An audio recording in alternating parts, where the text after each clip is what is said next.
It's Craiggie's Connacht Rugby Podcast. We're out here in Ballinahown in the excellent TG Carr studios where we commentated today because Connacht were down in South Africa and they got a fantastic win. May not have been a fantastic game, may not have been the greatest performance of all time, but they got the win.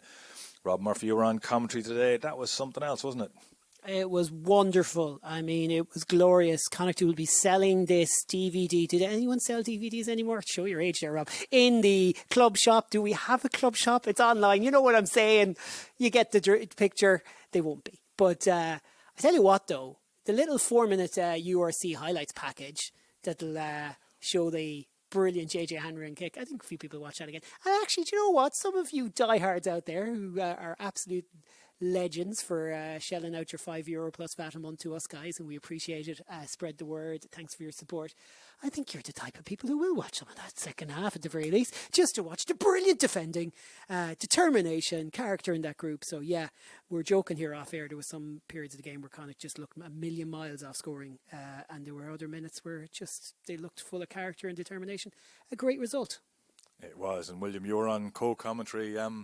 Our fifth win in South Africa. I know. Is it five? Is it? Was it 1, 2, 3, 4, 5? Five right. in 10 apperances. Like, you know, it's a 50%. 50%. That's a stat, Alan. Stat that we can let people know that, you know, and I've helped create, put it back out into the Twitterverse that, you know, it isn't just one win. But that's still a hell of a performance. I know the Sharks hadn't won a game all season, but the pressure was on them.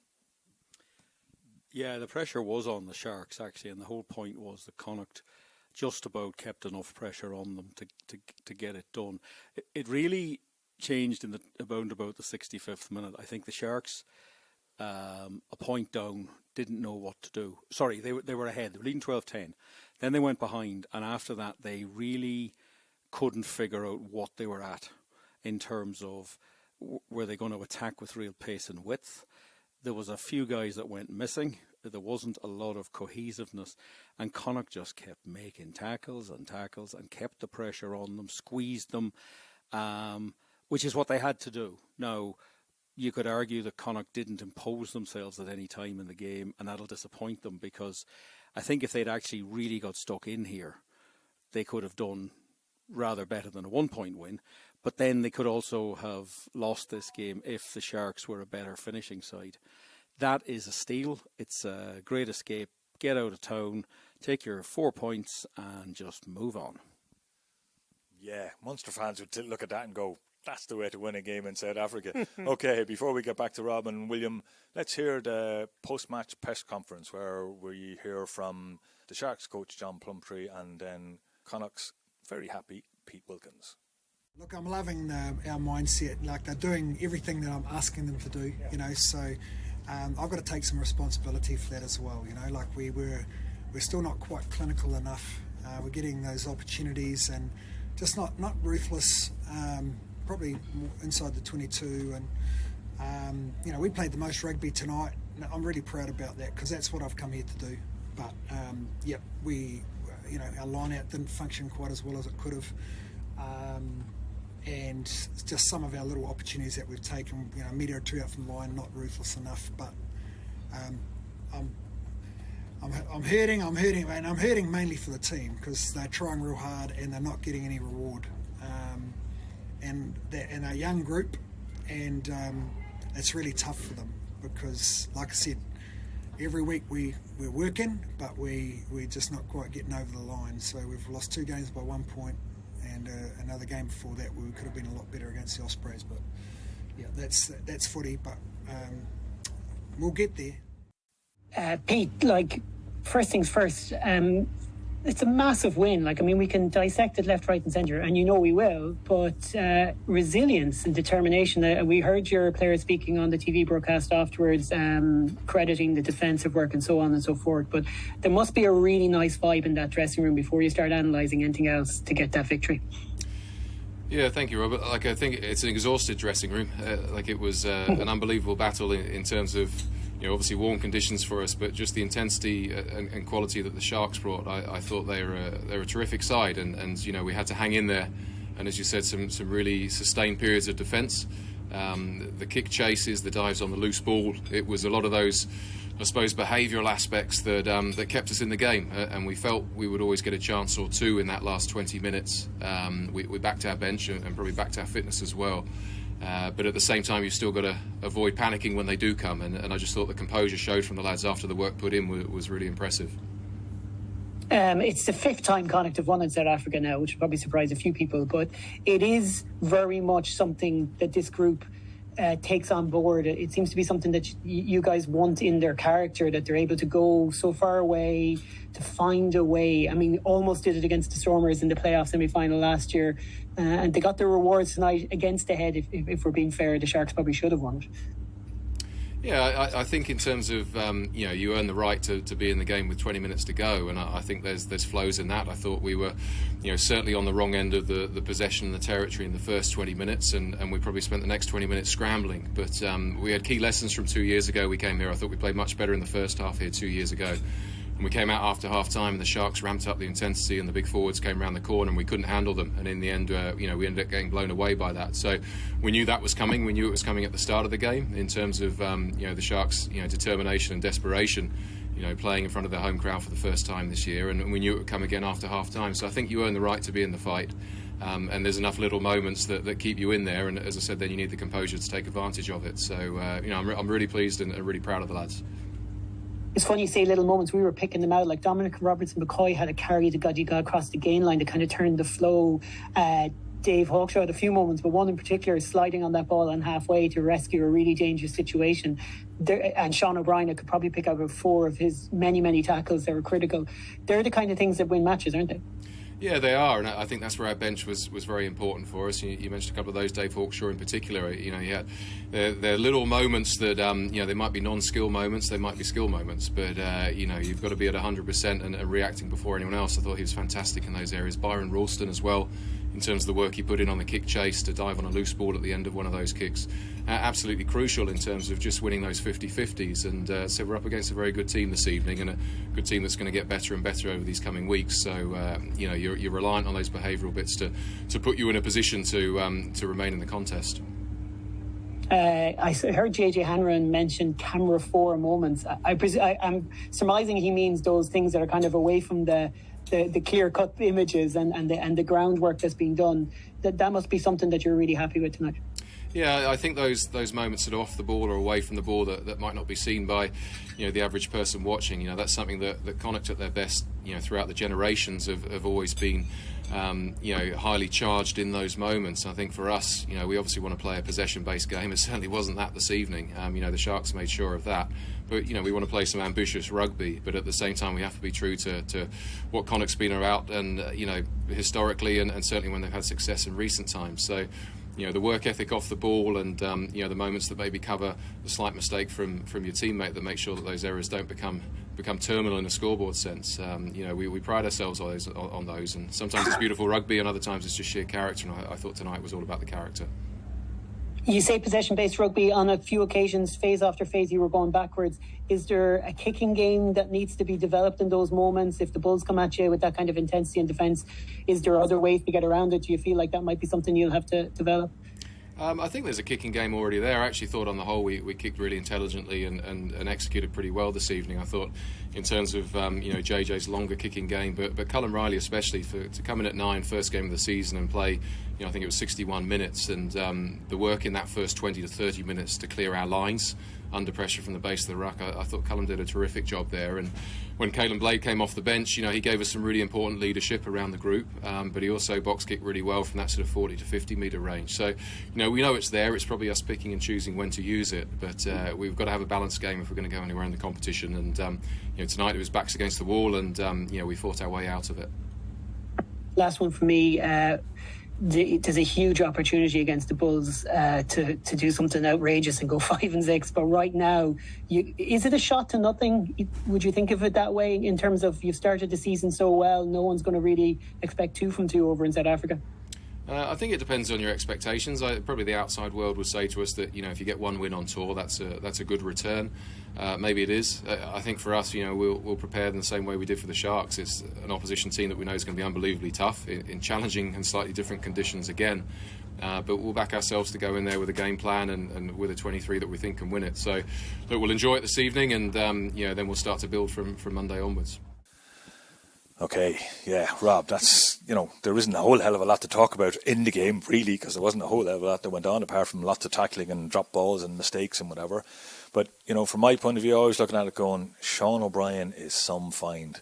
He's the third Sean O'Brien to score a try for Connacht in the last 4 years, probably 3 years, actually. I think it was 2020 when our original Sean O'Brien scored a try against Zebra, and then Garrett O'Brien scored a try while he was here. He's playing for Munster these days. What does the F stand for in Sean F? Finn. Sean Finn O'Brien. Finn. I had it in the stats last week, but I forgot to put it in this week. I meant to say to you, because I wasn't here last week, and I was like, he's just giving me an F. Yeah, sorry about that. I think Sean Finn O'Brien has a great sound to it as well. It does. I think he we should be just writing. call him Sean Finn. Of course. He belongs out in the west coast of Connemara. We're in Connemara right now, writing stories in a pub. But he also belongs in the fields of Connemara, really, because he could work the hills, he could work the farms, no bother. He's a monster man, a great ball carrier. Massive work rate. He comes from that group, and stop me if I'm way off here, but there's a certain group of players that come through the school system in Leinster that just fit into Connacht so well. It's like there's just something about it that's just, there's a looseness to it, but then there's an application of task. There's a kind of a wild element, obviously, to push on the Connemara theme a little bit. But yeah, maybe I'm just trying to make him more of a Connacht man than he is. It's just. Well, I suppose if you look at his circuitous route in order to start playing professional rugby, where he's had to bounce around, had to go to LA because of COVID. COVID had a big impact on his early career because he was in that under-20s team along with Cian Prendergast and Andrew Smith, who looked like they were going to win a Grand Slam and got shut down because COVID stopped them in their tracks. So, and then had to go to LA to get some game time. But William, having guys like him, and then the other person who's standing out for me who's come from absolutely nowhere is Tadhg McElroy. That guy wasn't even on the books in August, and now he's starting his second game in a row. Yeah, I think Sean O'Brien's possibly been on their eye line for a while. I think Cully Tucker was in charge of his forward play at under-20s, and he has come in and look, he's only played 2 games, but he really has made you look up and take notice because he's something we haven't had for a while at 8. Now, it'll be interesting to see when we see Sean Jansen as well at 8, what he brings. The situation with Tadhg McElroy is fascinating. He's a guy who, in his early career, was supposed to come to the Connacht Academy, went off to Saracens, which was a decision that I think, to be blunt, annoyed a few people in the IRFU and Connacht. And then he bounced around. He played a bit of rugby at Bedford. He went down into there, was effectively the second division. But maybe he's learned a lot about what he's actually doing in terms of he's had that experience, and I think possibly he feels now, maybe he was in the Last Chance Saloon and he's absolutely grabbed it.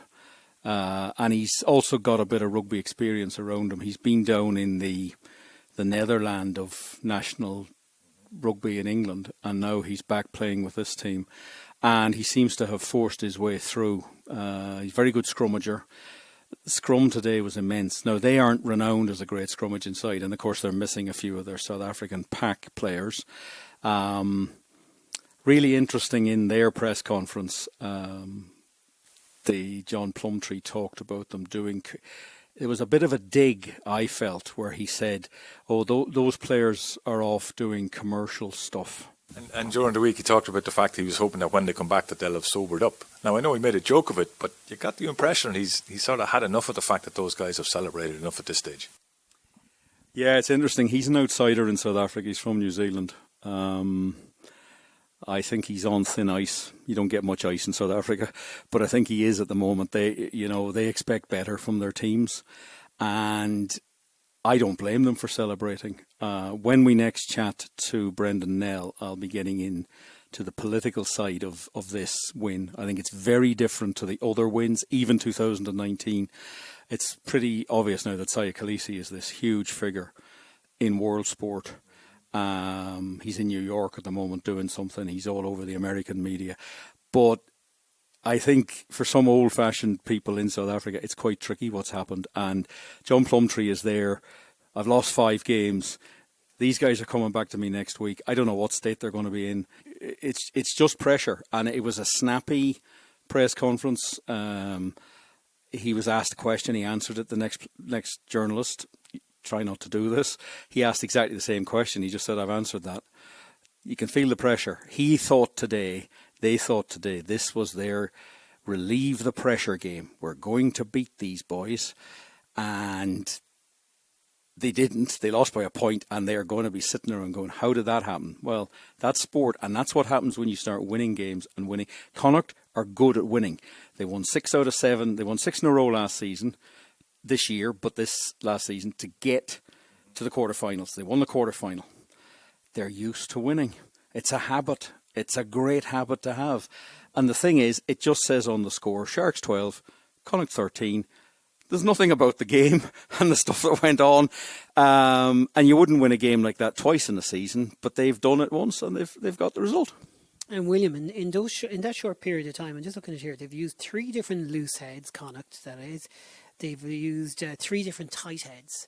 I mean, that's really, really good news. Like, we know how good Ainger's been, and then Beelum comes back and plays superbly well. I thought Robertson McCoy made a massive impact. Dooley won a couple of penalties. It was a battle there. I'm not sure it was perfect and smooth, but he really put in a good effort. And you got Buckley playing really well in that game as well. So this is huge. Like, and Alan's already mentioned Tyke McIlroy in terms of the hookers. Yeah, the interesting thing about McIlroy was he gave away a penalty, and the referee gave him a bit of a talking to, but then he went up the field and won a penalty. There is depth. We've talked for years that there's no depth. It's been a continual issue. We've tried maybe sometimes to talk up players who were part of the depth, who maybe just weren't quite good enough. It's not that they didn't try as hard as they could, but they reached the top of their plateau, but it wasn't high enough. But you feel now that there's an interchangeability there. There are some players that are maybe they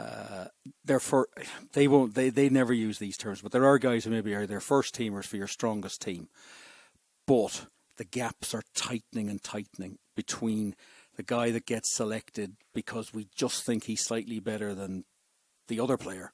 The gaps used to be quite big, and you'd see it straight away. And some people seem to have really kicked on. I mean, Dominic Robertson-McCoy has bobbled around Connacht for years. Yeah. Always fairly well talked up, but you were sometimes, and he certainly, that red card that he got, he improved after that. He looks a different player this year. But, you know, some coaches work for people, and new coaches come in and they find a way of doing it. Alan says in his stats here, only 2 starts in the last 2 seasons, but 8 was the highest he's ever done. Yeah. But if he's going to make an impact like that, another critical cog in terms of the wheel. If you want to take that point up too, Alan, but I just want to note that Tiernan O'Halloran, he lasted to the end, but maybe picked up a knock. We'll see. More concern is Cathal Ford picked up a knock and Andrew Smith. So it's going to test the depth. Is Hawkshaw now second to Ford, maybe ahead of Daly in terms of putting him in at 12? Because I think the 12 role is critical to everything Connacht are doing. Obviously, Ford has been world class, let's be honest, in terms of his start to season. If he's gone, who takes 12? Bundy. Before Bundy goes. I'm talking about the Bulls next week. Don't be a smart aleck here. Yeah, but I did ask it in that way, so I appreciate it now that I think about it. I meant next week. You'd expect Hawkshaw, because he's one of my favourite players that we have. The football intelligence he has, the sheer aggressiveness he has for a small man. He is incredibly aggressive, and that was what Connacht struggled with most today, was the power of the hits that South Africa. And they actually, as I go back and listen, I went back and sort of had a mental listen of what they'd said during the week about what they expect from Connacht. They'd said about the fact that Connacht like to go wide, but only after they've gone through the middle first. And every time a Connacht player in that first half tried to go short, there was 2 Sharks players hitting them, practically every time. In the second half, when the subs came on, the Sharks bench wasn't quite as good, and the Connacht players weren't going for the straight hit. They were trying to use footwork. And again, Sean O'Brien was one of the ones that started that, using his feet to get himself get a soft shoulder rather than trying to smash through them, because they did struggle with those hits. Yeah, one of the things that fascinated me about Joey, who was on yesterday in the press conference with us, you might have heard it on our preview piece, he said they view Connacht as the most physical Irish team. Now, that really surprised me. Wow. It doesn't surprise me about Leinster because they move the ball incredibly quickly, but I was thinking, okay, you've played Munster, you've played Ulster, but he said, and he actually said it twice, because a South African journalist said to him, he said, no, we know they are going to be very, very physical. That's a good way to be going to South Africa, that they're thinking that. Yeah, and they showed it, because they were really hitting us really, really hard, but then Connacht learned to deal with it. And this is, again, we talked about resilience, because I had this conversation with Dave about 3 weeks ago about Connacht being more resilient than they've been ever before. And the other word that I liked Pete using today was character, that there's a character and there's a resilience. I was just looking back in the ORC since the start of January. Connacht have only lost 3 games, 2 of them by 3 points and 2 points, the other being the semi-final. And with 3 minutes to go, they were in 4 points of winning that game. That there is definitely something more about the team now this whole year. It's been building over time. And I know we're going into a really tough run of games. Leinster are playing Munster next week before they come and play us, so they'll be well primed in the fact that they'll have had a huge interpol before us, and then we've got the European games. But we do have another run of games in the sort of February, March time frame that Connacht could get 4 or 5 more wins. Yeah, let's not forget, lads, it's Champions Cup time again, and we know, we talk about depth, but we know if you take 6 or 7 critical players out of this, any team bar the absolute best teams, it changes things. So I don't want to be the doomsday merchant, as you accuse me of, William, but we have to acknowledge, like, what I'm trying to think of, how do we think of this differently, William? So, like, we have a tendency to overthink about, right, there's another point in the bag, now the playoffs are here, and maybe top 4 is on, but at the same time, maybe we just need to grind into enjoying the week that it is, enjoying the rugby we're seeing in front of us, and let what happens next happen. It's going to get very tough over Christmas, is the point. It is, but I think this side will handle that pressure better than any Connacht team that I've seen. I actually think Europe boils down to winning your 2 home games to get into the round of 16. It's set up that way now. You can almost let one of your away games go, just roll it over and say, we're not bothering with that one. That's not ideal. But the whole point is, the way they've set this thing up, even if you've lost 3 games, but maybe if you've picked up 2 bonus points, if you win your last game, you can still get into the round of 16. And Connacht have got the right position here. They've got Bordeaux coming, who I don't know what sort of a side they'll bring. They could be fantastic. Santiago Cadero sadly has come from them, but obviously he's not available for us at the moment. And then they finish up with Bristol. Now Bristol is a bit of a tricky one, because there's going to be a lot of stuff around that game. But their first game is at home and their last game is at home. So it's set up to get to the round of 16. Let me finish on this, right? Or not finish on this. You decide when we finish, Alan. But Well, just before you go, just looking at Bordeaux, they've won 3, lost 3. Already they're struggling. These are all good signs for us. Yes. And then the Champions Cup isn't like it used to be then all of a sudden, because you can rotate a little bit. Now, you don't want to go to Saracens and get smashed, but are Saracens as good as they were? Maybe not. Lots of looking ahead there. What about next week? We'll do a preview show, but I'm just wondering, I'm just feeling good about things right now because of what I'm listening to after the game. So we were very fortunate on the TV coverage here to get Finlay Bealham, Conor Oliver and JJ Hanrahan. And like what Conor Oliver said immediately as a captain was, so much credit to the guys who came off the bench. So he's a guy who comes off the field and he's putting the credit on his squad members. I like the way Conor Oliver thinks and talks through the game. I think he's a great leader and a great choice for captain on the day. But also I liked what JJ Hanrahan was saying. You were talking about, JJ Hanrahan said, we didn't really listen to Pete Wilkins. He told us this is going to happen. Do you know, there's a great, what's the word? And you guys know more because you're in more press conferences. But what I detect from not being in the press conferences is people are putting their hands up. There's what's the word I'm looking for? Kind of an ownership, or everyone takes ownership of their own roles. Yeah. And is self-aware and they're able to be self-critical.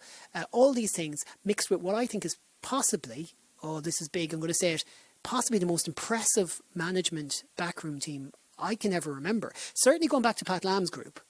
It is. I said it at the start of the season. This is the most impressive. When you look at the CVs of the guys that we've got there compared to what we had before. We never had people who had won championships before in John Muldoon. We never in the coaching ticket now. We never had someone who'd won a European Cup and was a 50 something caps Australian in Scott Fardy. Then you've got Mark Sexton, who's brother of one of the greatest out halves of all time. You know, because Johnny really is. I'm going to say that. I know people mightn't necessarily think that, but I bloody think that.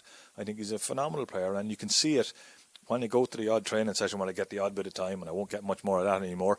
You know, you can see the intensity of which he wants the guys to play with, and then you can see on the pitch what they're doing compared to what they were doing before, the few mistakes they're making. Like, you have to remember, Connacht were playing in 30-degree heat today for the first time. Did you hear Conor Oliver mention that we went from 2 degrees in Edinburgh to 30 degrees? 30 degrees, and that takes some doing as well. And I'm just looking at, you know, for the Sharks, they've got the Dragons next week, and the Dragons are currently beating the Ospreys 13 points to 5. So, you know, you've got a situation where the Sharks might have been looking at Connacht. Yeah, we should beat Connacht. They're the worst of the Irish team. Yeah, we should beat Dragons. Now they're going to be playing against the Dragons team who might have come down with another win and are going to be hard and nuggety and whatever. So the Sharks could be in even bigger trouble. But I don't think they will. I think the Sharks are going to pile on somebody. I think some of those passes are going to start sticking sooner rather than later. They're changing what they're doing. They're changing the way they play. And it's slowly but surely getting there. It just meant a very, very determined Connacht defence today. Don't lose sight of the fact, folks, that there's haves and have-nots in this league, William. Isn't it fair to say? Because I look at the league table here, Ulster, Edinburgh, Bulls, Leinster, Munster could all be either ahead of us or within a point of us. I haven't mentioned Glasgow. Throw them into the mix there. And that's 8 teams. That's the playoffs, folks. So that leaves us with certain DHL Stormers who reached last year's final on the outside looking in. No guarantees. Every win Connacht have got right now, they need even to make the playoffs. Yeah, you do. I mean, I kind of feel there's probably maybe 10 teams chasing 8 places. There's some teams I don't think are going to get there. I don't think any of the Welsh teams will. I think it'll just get too hard for them. Zebre won't, although they keep getting stuck in, and they got a good draw last night. But yeah, you want to be in or around it now. If I'm honest, Connacht have now won 4 games. To me, they have to win another 7 to be competitive. They've 2 heavy home games coming, Leinster and then Munster on New Year's Day. After that, the remaining 4 home games are really winnable. So if you could win 8 games out of 9 at home, you really only need 3 wins to get into the top 8. It's really a sliding scale system. They could do with picking up a few bonus points at some stage. But at the moment, it's all just about the wins. Can I just add as well that Cully Tucker is a huge part of this setup. Yeah. He's been here for a couple of years. I actually think he has grown into his role, and I think the players really trust him in terms of what he tells them. They believe it. Just that Alan mentioned in the notes and just about his link to Sean O'Brien, and you just even when I mentioned the commentary, I suddenly went, oh yeah, Cully had a huge impact last year, and he's still doing this thing, possibly with a little bit of pressure, less pressure in terms of all the stuff around them that's doing the other stuff. Yeah, if you go back, for folks, if we do put out a lot more podcasts than these free ones that we do straight after the match. A couple of weeks ago, Cully Tucker was the coach up, and he talked about the scrummaging, and I think we spent 10 minutes talking about scrummaging, and he just kept talking about loving scrummaging and how much he loves the scrummaging, and you have to love the scrummaging. And you can see the likes of Finlay has come back and is just straight back into it, and adores doing it. And Dennis Buckley, who must be is the best loose head scrummaging prop that has never got capped for Ireland in my book, and possibly make it in there at some point in the near future. But you have to look at that and go, yeah, Cully's loving what he's doing. He's so much more relaxed when he's talking to the media. He's so much more relaxed out there. Yeah. And you can see that the team, Connacht, are just not under pressure in the scrum anymore compared to where they used to be 3-4 years ago. And they're not under pressure in the management group because the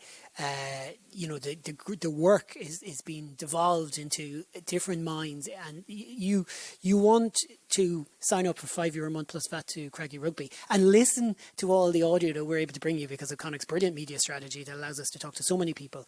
if you do that, you're going to hear how many different players reference different coaches every week. It's not just the same guy coming up. I've heard every single coach that we've mentioned here referenced by a player this season already. Yeah. If that doesn't tell you about a management team that's functioning, God, we sound so positive. Can I just say something just before we go? The funniest moment of my season so far is referee Craig Evans leaning into Henro Jacobs and Peter Dooley and trying to lift the two of them up in the scrum because they were falling down. That is a first in World Rugby. I've never seen that before. And then he said, use the Connacht as the scrum collapsed. Actually, I will say this. I like Craig Evans as a ref. I'm not going to overanalyze him. Someone will be listening going, oh, he's used. I thought he did a good job today. I think we've won, if I'm right, I think we've won 5 times and lost twice with him refereeing, and 3 of them were away from home. But, I'm only saying. I don't know where these Off the stats top come of from your at all.